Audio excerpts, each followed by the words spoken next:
Баршаңызға қайырлы күн. Осындай әдемі құрақтардың видеосын жіберіп алмау үшін каналға тіркеліп, қоңыраушаны басып қойыңыз. Комментарийде бір көрерменімізден тюльпан құрағының осы тігілу жолын көрсетіңізші деген екен. Сіздерге бір жолын көрсетейін, алдағы уақытта әр түрлі жолдарын көрсететін боламын. Бізге шаршы маталар қажет. Көлемдері 8-ге 8 см және 7-ге 7 см. Ал мына кішкентай шаршыларымыз 4-ге 4 см. Ал мына ленталарымыздың ені 4 см, ұзындығы 13 см, екіншісінікі 4 см ені, ұзындығы 7 см.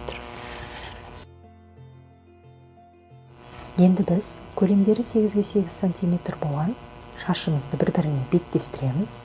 Біреуінің ортасынан диагонал жүргізіп, осы сызығымыздың екі шетінен 5 мм-дей қалдырып тігіп шығамыз. Сызық ортасында қалады, сол сызықтың екі шетінен тігіп шығамыз.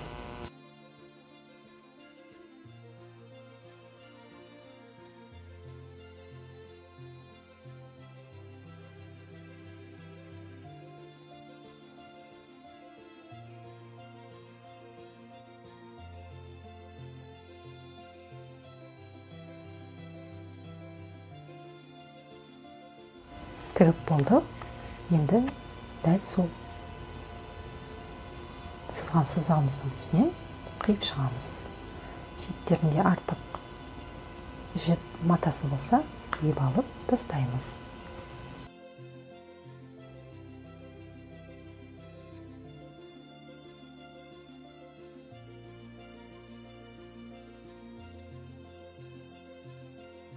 Енді 4-ге 4 см шаршыларымызды бір-біріне беттестіріп тігіп шығамыз.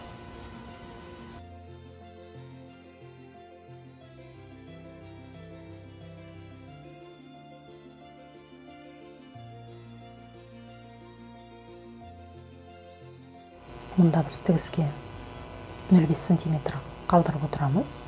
Сонда 4 см шаршыларымыздың ұзындығы 7 см болады.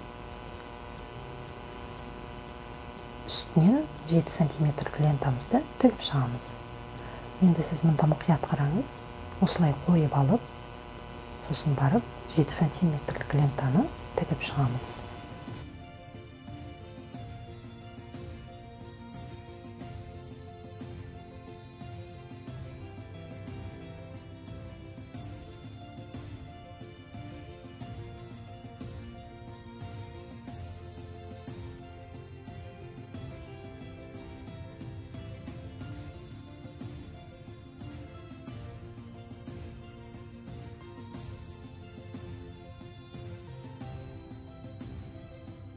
Мінекей осылай тіккендерімізді осылай қойып шығамыз.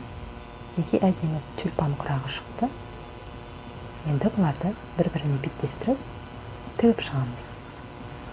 Мұқият қарап отырыңыз. Тіккен кезде тігістері бір-біріне бірдей болып шығу керек.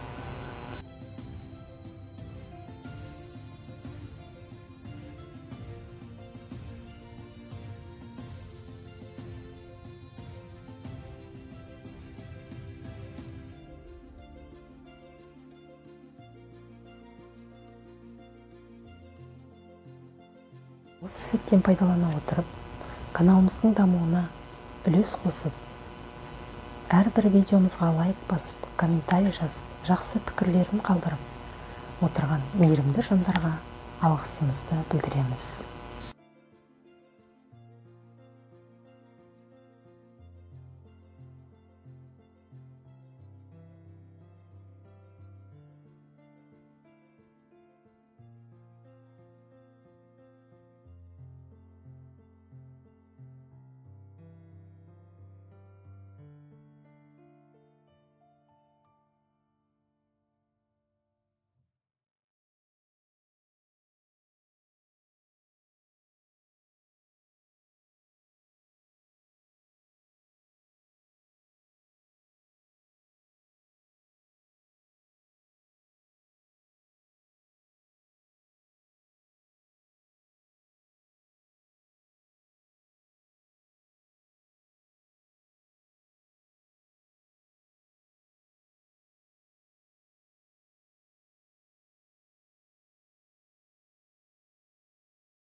Енді мына қызыл шаршы матамызды екі лентамен қосып тігіп аламыз.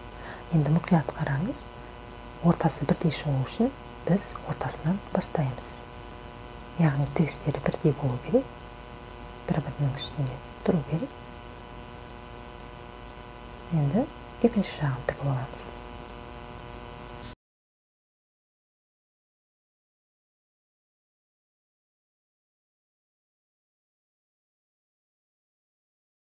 Видео ұнаса лайк басып, пікір қалдырыңыз.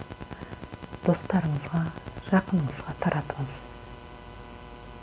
Және де каналымызға тіркелмеген болсаңыз тіркеліп, міндетті түрде қоңыраушаны басып қойыңыз. Сіздермен болған Айнұр. Келесі жаңа видеода кездескенше.